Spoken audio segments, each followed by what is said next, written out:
While on a date with me, she wrote on Facebook that I am boring. Dating and business advice from an entrepreneur.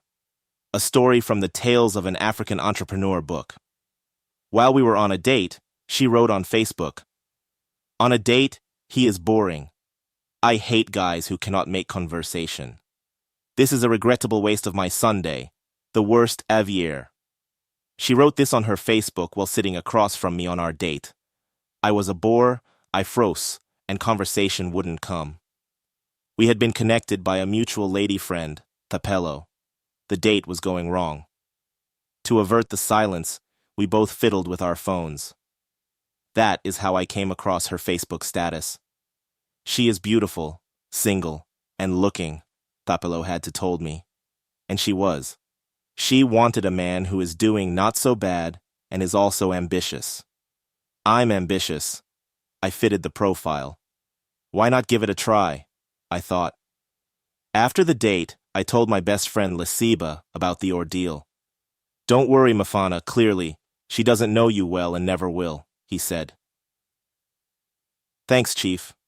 Here follows the dating and business advice from an entrepreneur, lessons from the story of Gabble Heights Clothing. We got calls from customers complaining that the t-shirts they had bought from us were shrinking after washing. It was 3+ weeks after Gabble Heights Clothing had launched. It was an immediate hit.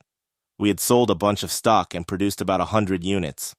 Most people starting clothing brands buy promotional t-shirts at around 20 rands a piece and screen print them at about $30 a tee. My partner Lasiba Lakagao and I loved clothes, Diesel more especially. We envisioned a brand that could compete with the likes of Diesel and Company. For 2 years, I researched making clothes, pattern cutting, fabric, stitching, etc. I even traveled as far as Durban, from Johannesburg, as it has a lot of fabric factories and clothing manufacturers. Our t-shirts sold at $3.50. The detail of every angle was meticulously thought out.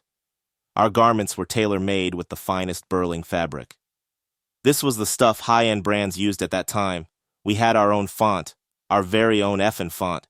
Shout out to Bill Boats, he designed the font for us.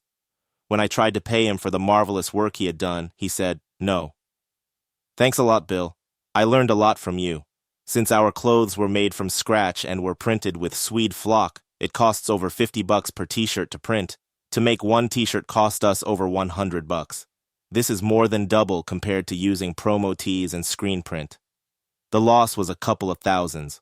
Almost all our savings were spent on that order. We discovered that our mistake was we didn't treat the fabric before handing it over to the CMT factory we had outsourced to. Treating it was supposed to be as simple as putting the fabric in water overnight. The date situation and Gabble Heights Clothing incident were hurtful, but I regret none. However, to remedy business risks such as those of Gabble Heights, I apply an approach that Richard Branson calls protecting the downside. Some might even call it the lean business approach. Because I am silly, below follows a going on a date analogy to explain the concept. Do not argue. Take it as I say it in order to understand. Say you are a single guy who is looking for a serious relationship. Let's say there are 3 ladies you have an interest in. And of course, you want to take them on a date. Individually, of course. Let's say a date costs $500.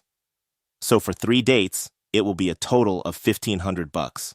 To some, $1,500 is a lot, and to others, it's not. Let's say, for you, it's a lot. The final goal is to get a girlfriend. Think of the dates as market exploration. If there is an option to cut down market exploration costs, it is a smart choice.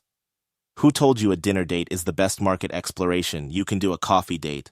Why immerse yourself under the pressure of being interesting and with a hefty bill at the same time? To apply the lean approach, rather ask each out to a coffee date. Let's say a coffee date will cost $150 each. So, on separate dates with 3 women, it would be a total of $450. Limit your time so you are not thought of as a cheap and easily available commodity. Say to them, you would like to do coffee in the week for an hour or so. It is a small ask. I am sure they would agree. Using a lean approach to discover who you like better from the 3 will cost you a total of $450 with a coffee date versus $1,500 with a dinner date. Coffee date, R250 saving. Boom! Then after, you would know whom you like better, then you can take that one on a 500 date. In total, with a lean approach, it costs R450, 3 coffee dates, plus R500, single date with the one you like better. For a dinner date, it equals R950. If you did dinner for the first 3 dates, you would have spent another R500 or more on a second date with the one you like better. That's like R2000 plus to see which of the ladies you like more versus R950. Even in business, don't go all out at first. Ambition and conventional thinking sometimes lead us to spend drastically without weighing options. Protecting your downside is lowering possible losses. Entrepreneurship is risky anyway. You are trying to minimize the risk of exploring that particular business by launching and testing it in different small, inexpensive stages.